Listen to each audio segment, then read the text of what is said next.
అనగనగా అందమైన అడవి. ఆ అడవిలో తాబేలు, పిచ్చుక చాలా మంచి స్నేహితులు. మిత్రమా, నువ్వెంతసేపయింది వచ్చి? ఇక్కడ ఒంటరిగా ఉన్నావా నువ్వు? అని పిచ్చుక అడిగింది. తాబేలు, అవును మిత్రమా, చాలా సేపటి నుంచి నీకోసమే ఎదురు చూస్తున్నాను అని చెప్పింది. అప్పుడు పిచ్చుక ఇలా చెప్పింది. క్షమించు మిత్రమా, ఇంటి దగ్గర నా భార్య పిల్లలకు ఆహారం తెచ్చి ఇచ్చే లోపల చాలా ఆలస్యమైంది. అప్పుడు తాబేలు, నీకు భార్య పిల్లలున్నారా? ఇల్లు ఉందా? నువ్వెక్కడుంటావు అని చాలా ఆతృతగా అడిగింది.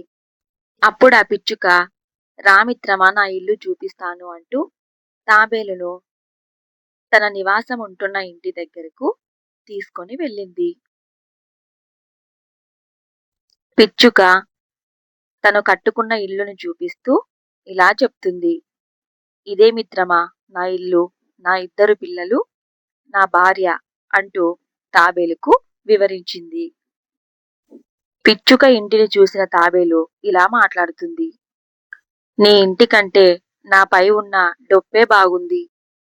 ఎండ కాసినప్పుడు, వాన కురిసినప్పుడు నీ ఇంటిలోకి పడతాయనుకుంటా. నీ భార్య పిల్లలు వర్షంలో తడిసిపోతారనుకుంటా.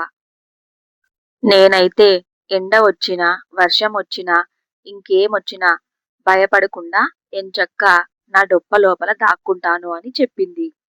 దానికి పిచ్చుక ఇలా చెప్తుంది. ఇది నేను కష్టపడి సొంతంగా సంపాదించుకున్న ఇల్లు. ఈ ఇల్లు ఎలా ఉన్నా నాకిష్టమే. నీ డొప్ప లోపల నువ్వు ఒక్కదానివే ఉండగలవు. కాని నా ఇంట్లో నేను, నా భార్య పిల్లలం అందరం కలిసే ఉంటామని చెప్పి ఆ పిచ్చుక భార్యను తీసుకొని అక్కడి నుంచి ఎగిరిపోయింది. పిచ్చుక తన భార్య పిల్లలతో సంతోషంగా కలిసి ఉండడం చూసి తాబేలు ఇలా అనుకుంది. అనవసరంగా గొప్పలకి పోయాను. పిచ్చుక ఉన్నంత సంతోషంగా నేను లేను అని అనుకుంది.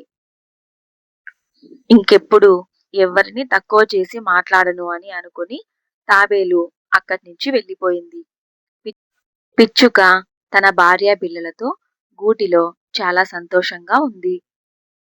ఇంకొకరిని మనం ఎప్పుడూ తక్కువ చేసి మాట్లాడకూడదు. చిన్నదైనా పెద్దదైనా మనం కష్టపడి సంపాదించుకుంటేనే ఆ విలువ తెలుస్తుంది. విలువ తెలియకుండా మాట్లాడటం మంచిది కాదు. ఈ కథ మీకు నచ్చినట్లయితే మన ఛానల్ను సబ్స్క్రైబ్ చేసుకోండి. ఇలాంటి మంచి కథలు మనమందరం కలిసి మరెన్నో తెలుసుకుందాం. Thank you for the watching.